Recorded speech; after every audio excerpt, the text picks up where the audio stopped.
நேயர்களுக்கு வணக்கம். நான் ஷப்தீனா. சுவையும் ஆரோக்கியம் நிறைந்த கமகம சமையல்ல இன்னைக்கு நம்ம பார்க்க போகிற ரெசிபி எனக்குன்னா இந்த கருணக்கிழங்கு மசியல்.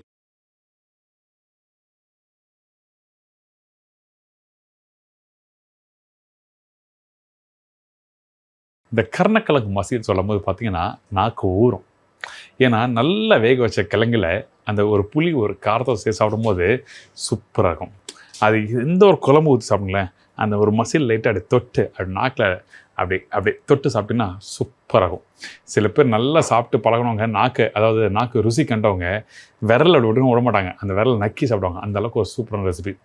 ஆனால் அந்த கருணக்கிழங்கு சில பேர் செய்ய தெரியாமல் என்ன பண்ணிடுறாங்கன்னா அது கண்ணம்னா மசாலாலாம் போட்டு பண்ணிடுறாங்க. ஆனால் இது சின்ன ஒரு பேசிக் மசாலா நம்ம வீட்டில் இருக்க பொருளை வச்சு தான் பண்ண போகிறோம். ரொம்ப நல்லாயிருக்கும். இதில் முக்கியமாக அந்த மசாலா அந்த டேஸ்ட்டை நல்லா எடுத்து கொடுக்குறதுக்கு என்ன காரணம் கேட்டால் அந்த கிழங்கு நல்லா வெந்திருக்கணும். வெந்தால் மட்டும்தான் அந்த டேஸ்ட் நல்லா எடுத்து கொடுக்கும். அதனால தான் இன்றைக்கி நம்ம என்ன பண்ணுறோன்னா இந்த கிழங்கு நல்லா வேக வச்சு நம்ம இந்த ப்ரிப்பரேஷன் பண்ண போகிறோம். அதுக்கு முன்னாடி இந்த ரெசிபி தேவையான பொருட்கள் பார்த்துருங்க, அதுக்கப்புறம் செய்முறை பார்க்கலாம். கருணக்கிழங்கு மசியல் தேவையான பொருட்கள்: கருணக்கிழங்கு 1/4 கிலோ, வெங்காயம் 1 நம்பர், மிளகாய்த்தூள் 1/2 டீஸ்பூன், மல்லித்தூள் 3/4 டீஸ்பூன், மஞ்சத்தூள் சிறிதளவு, வரமிளகாய் 2 நம்பர், சோம்பு 1/4 டீஸ்பூன், இஞ்சி பூண்டு பேஸ்ட் 1 டீஸ்பூன், கொத்தமல்லி தேவையான அளவு, எண்ணெய் தாளிப்புக்கு, உப்பு தேவையான அளவு. இப்போது இந்த ரெசிபி தேவையான பொருட்கள் பார்த்தாச்சுல்ல. ஃபஸ்ட் நம்ம என்ன பண்ணுறோம், கொஞ்சமாக எண்ணெய் ஊற்றி வச்சுருக்கேன். இதில் வந்து தாளிப்பு போடுறோம். நான் சோம்பு நம்ம வீட்டு சைடில் அதிகமாக சோம்பு போட்டு பழக்கம், இது மாதிரி மசியல் பண்ணுறதுலாம். சில பேர் என்ன பண்ணால் கடுகுலாம் போடுவாங்க. அந்தந்த ஊரில் எப்படி பழகியிருக்காங்களோ அதுக்கேற்ற மாதிரி போடுவாங்க. ஸோ இது நம்ம வீட்டு சைடில் பண்ணுறது, அதனால தெளிவாக வந்து இந்த இடத்துல சோம்பு போடுறேன். அதுக்கப்புறம் ஒரு 2-3 மிளகா அப்படி லைட்டாக அப்படி உடச்சி போடுங்க. இதோடு நம்ம என்ன பண்ணோன்னா இந்த வெங்காயம் கட் பண்ணி வச்சுருக்கோம்ல, இந்த வெங்காயத்தையும் நல்லா வதக்குறோம். இந்த வெங்காயமும் இந்த சோம்போடு போட்டு நல்லா வதக்க ஆரம்பிக்கிறோம்.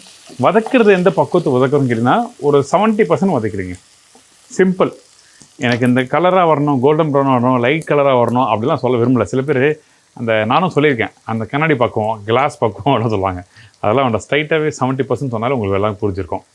ஸோ இதுக்கப்புறம் நம்ம என்ன பண்ணுறேன், இந்த கிழங்கு வந்து நான் வேக வைக்கும்போது கொஞ்சம் மஞ்சத்தூள் போட்டு உப்பு போட்டு வேக வச்சுருக்கோம். முக்கியமாக சில பேர் வந்து வேக வைக்கும்போது என்ன பண்ணுவாங்கன்னா இதில் வந்து கொஞ்சம் புளி தண்ணிலாம் போடுவாங்க. ஏன்னா அந்த காய் வந்து ப்ராப்பராக வேகலைன்னா அந்த அந்த அந்த நாக்கில் வந்து ஒரு மாதிரி காடுற மாதிரி இருக்கும். ஸோ அந்த மாதிரி பக்கம் வராமல் இருக்கிறதுக்கு என்ன பண்ணுறாங்கன்னா அந்த புளி போடுவாங்க. ஆக்சுவலாக அந்த புளியை போட வேண்டியதில்லை. ஏன் கேட்டிங்கன்னா இந்த காயை நல்லா வேக வச்சாலே அந்த பிரச்சனை சால்வ் ஆகிடும். முக்கியமாக இந்த காய் வேக வச்ச பிறகு இந்த மாதிரி ரெசிபிக்கு நம்ம என்ன பண்ணுறோன்னா இதை நல்லா தண்ணி வடிக்கிட்டே எடுத்து வச்சிடணும், அப்படியே விட்டுறக்கூடாது. ஸோ அதனால் நம்ம என்ன பண்ணுறோன்னா இது கரண்டியோ இல்லை சும்மா கையிலையோ நல்லா மசிஞ்சிருங்க. சைடில் வெங்காயம் வதங்கிட்டு இருக்குது, இந்த சைடில் நம்ம வந்து இந்த கிழங்கை வந்து நம்ம என்ன பண்ணுறோம் நல்லா அப்படி லைட்டாக அப்படி ரெடி பண்ணுறோம். எந்த அளவுக்கு நல்லா மசிக்க முடியுமோ அந்தளவுக்கு நல்லா மசிங்க. முழுசாகவே நம்மளுக்கு வேண்டாம். ஸோ இந்த மாதிரி நல்லா மசிஞ்சிட்டு இருக்கோம். இந்த இடத்துல சில பேர் யோசிப்பாங்க, டக்குன்னு மிக்சியில் போட்டு அரைச்சி எடுத்துடலாமா அப்படி சொல்லி யோசிப்பாங்க. அப்படி வேண்டாம். மிக்சியில் அரைச்சின்னா ஒரு லூஸ் ஆகிடும். ஏன்னா கருணக்கிழங்குல தண்ணி பக்குவம் வந்து கொஞ்சம் அதிகமாக இருக்கும். நீர் சத்து அதிகமாக இருக்கும் அது வேக வச்ச பிறகு.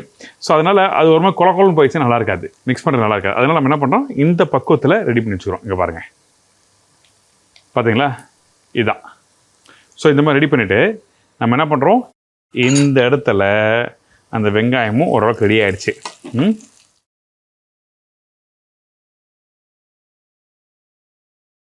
கிழங்கு வந்து நல்லா கையிலே மசிஞ்சு வச்சுருக்கோம். இதுக்கப்புறம் நம்ம என்ன பண்ணுறோன்னா கொஞ்சம் இஞ்சி பூண்டு பேஸ்ட்டு, இந்த சோம்புக்கு இந்த இஞ்சி பூண்டு பேஸ்ட்டும் போட்டால் ரொம்ப நல்லாயிருக்கும்.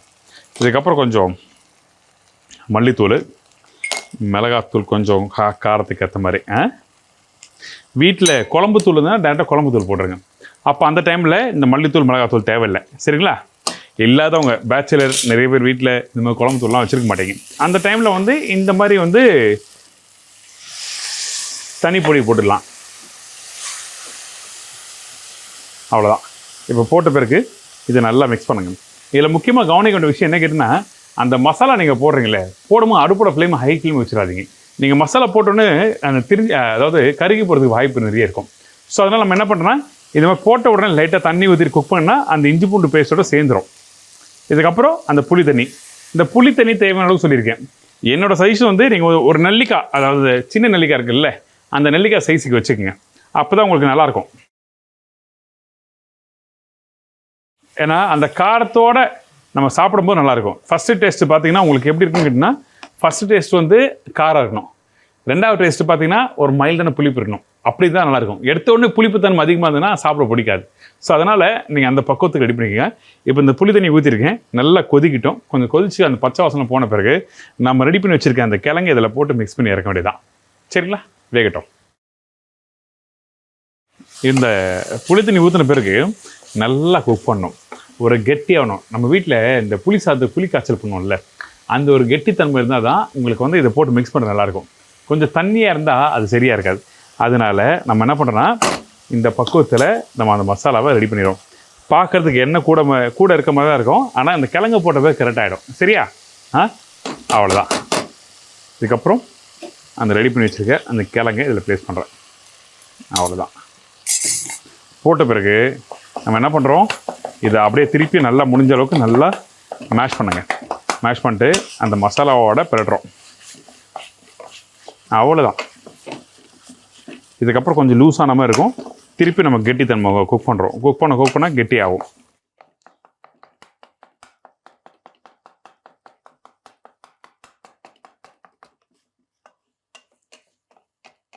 அவ்வளோதான்.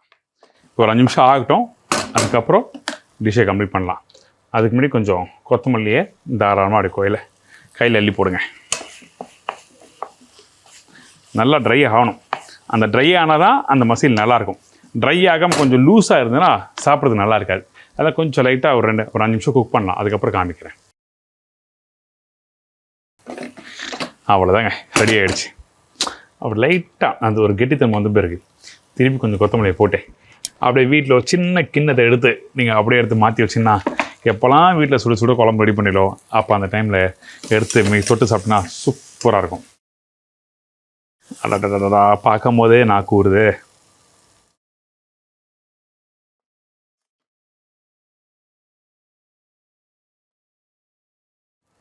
அப்படியே பார்க்கும்போதே அப்படி லட்டு மாதிரி இருக்கும்.